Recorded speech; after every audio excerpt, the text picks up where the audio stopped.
Good afternoon and welcome back here to Hillhead of Covington for day 3 of our virtual farm tour, when today we're talking about how we care for our cows. I have here with me today David, who's our assistant herds manager here. Hiya, I've worked here about 18 months now. I've been in the dairy industry sort of the last 10 to 12 years. I think working here, some of the key principles I enjoy and sort of thrive on achieving is the cow health and the welfare of the animals. Here at Hillhead, as our cows are all pedigree Holsteins, and the Holstein cows naturally give large volumes of milk, and therefore we feel that the best for these type of cows is to milk them 3 times a day, which is what we do. We milk at 5 o'clock in the morning, 1 o'clock in the afternoon, and then 8:30 again in the evening.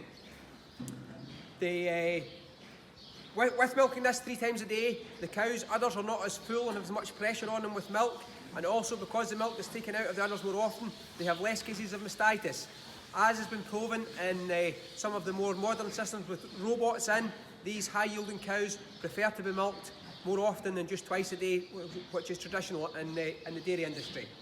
Also here, we have milk cows here now for over 20 years, and over the last 8 years since we built this shed, we keep the cows inside all year round, and since doing that we have seen big improvements in our cow health. We have less cases of mastitis, less cases of lameness in the cows, and less cases of respiratory disease. And I think all this has contributed to the environment the cows are kept in. And with these improved health conditions, it is also greatly reducing our antibiotic use. In the shed here, the cows are kept in 3 different groups. Over here we have a small pen, which is what we call the fresh cows, and these are the cows in here which have just recently calved. We like to keep the cows in here for 3 weeks after they have calved. This is the most crucial time for these cows, as after they've just went through the experience of giving birth, they're more susceptible to disease and problems, and therefore we like to closely monitor these cows, and this is why we keep them separate, so we can really keep a close eye on them. Then as we move round here, on the left hand side we have a large group right up this side. These are the highest yielding cows in the farm at the moment, and these are all the cows which we're currently inseminating. Over then on the right hand side here we have the later lactation cows which have been calved for a bit longer, and all the cows down this side are pregnant, and they stay in this group until they come to the end of their lactation before drying off. Some of the main features that we see in the shed here that we have, which has helped to improve the cow welfare and health, is the cows have a lot of open space here. There's a lot more space for the cows to walk about, and we see them all lying here comfortably in their beds, all relaxed and chewing their cuds. We also have slatted floors in here. This is a floor with spaces in between, which allows all the dung and urine to fall down through into the tank below. This helps keep the floor and the surface of the shed much cleaner all the time. We also have in the shed, we have climate control built into the shed here, which is the curtains on the side. They go up and down automatically, controlled by a weather station on the roof. As we see on a nice day like today, when it is warm and the sun is out, the sides are fully open. This allows a large amount of fresh air to pass right throughout the shed and keeps the shed nice and cool. And the warm weather we had last week, this shed was exceptionally cool, which is much better for the cows, as cows can suffer greatly from heat stress in the summer when it's too warm. Any temperature over 15 degrees and the cows actually start to struggle with too much heat. So this shed here in hot weather is a much better environment for our cows being kept in. We can also see the beds for the cows sleeping in are also deep sand beds. This is the ultimate for cow comfort, as the sand is so soft and movable for the cows when they lie in it. And as we can see, the cows are all lying comfortably and relaxed. As you can see here, the cows have got collars on. So this is all a transponder for the parlour, so it lets the parlour know which cow's which.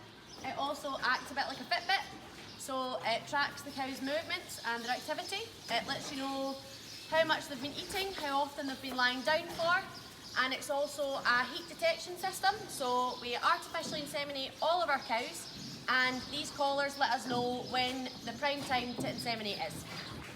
As we can see here, each group is also fitted with an automatic brush in the pen, so the cows can self-groom themselves. This is really popular with the cows, Most of the time when you come in here into the shed, at some point there's a cow who is grooming herself in the brush. This helps keep them nice and fresh with the loose hair brushed out and looking nice and clean and shiny. This is Jack, he's another member of our staff. Jack works part-time because he's a student, so he's just working for us through the summer. He mainly helps out with milkings and swapping cows about and doing the cubicles. As you can see, he's raking the sand cubicles just now. These get done every milking time in order to keep them clean and comfortable, and the cows really enjoy going back to our freshly made pen. This is Mihai here, one of our other workers who has been with us for over 2 years now. As we can see here, he is topping up the sand and the beds for the cows. This is done 3 times a week to make sure the sand is always 6 inches deep for the cows lying on.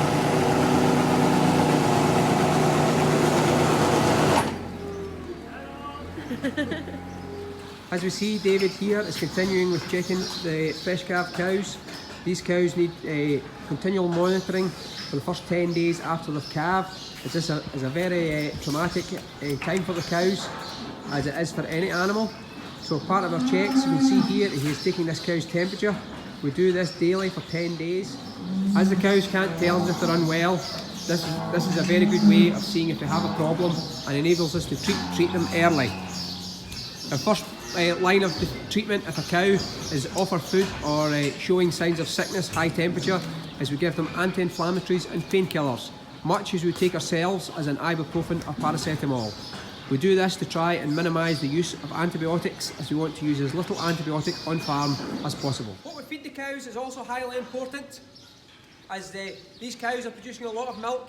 It's very important that all their energy and mineral needs are met on a daily basis so that these cows stay healthy. For feeding our cows, we feed them in what we call a total mixed ration. This is an example of it here, where the base part of this ration most of the year round is grass silage. This is grass which we cut in the summertime in the sun and then store in a clamp, which is then sealed up with plastic.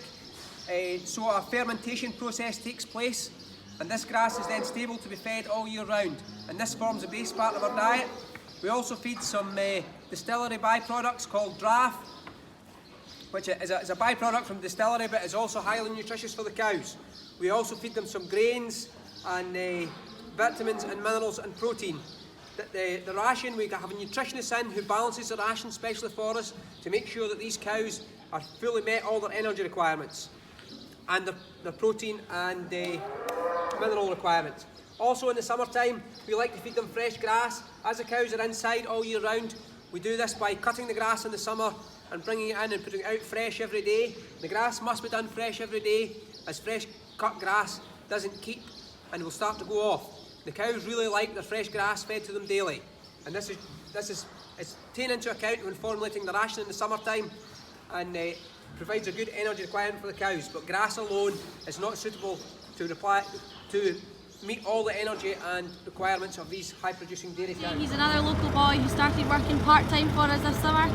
He's a student and mainly helps out with tractor work. As you can see, he's filling the wagon, so this is for the feed for the cows. The wagon has weigh scales on it, so that lets him know exactly how much is supposed to go in, and it keeps the feed accurate.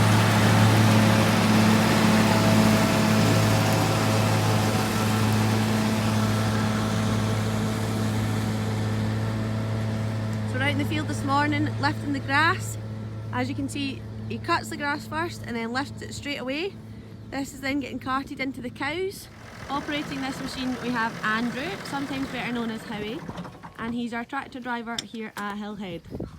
There's a wave. As you can see, a lot of work and investment goes into ensuring the high standards of animal welfare and traceability in UK farming. If you think food standards are important, would you see the link attached to this post and consider signing the UK Food Standards Petition?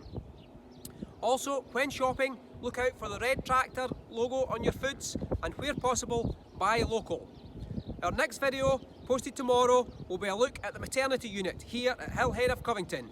So see you then.